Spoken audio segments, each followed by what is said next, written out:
И нека гроздобера да започне сега. Знаете ли какво е това? Това е аромат на късно лято. Това е аромат на село, аромат на море, аромат на България, аромат на любов. А това знаете ли какво е? Това е простор. Това е мехлем за душата. Там, докъдето ти видят очите. Там, докъдето могат да се протегнат ръцете ти, казваше моята баба. Толкова може да вземе.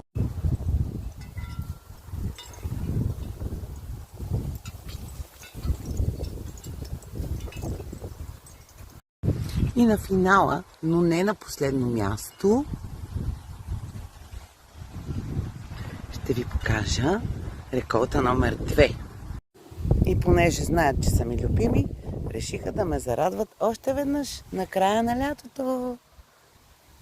Тук и динченцата ми. Реколта номер 2.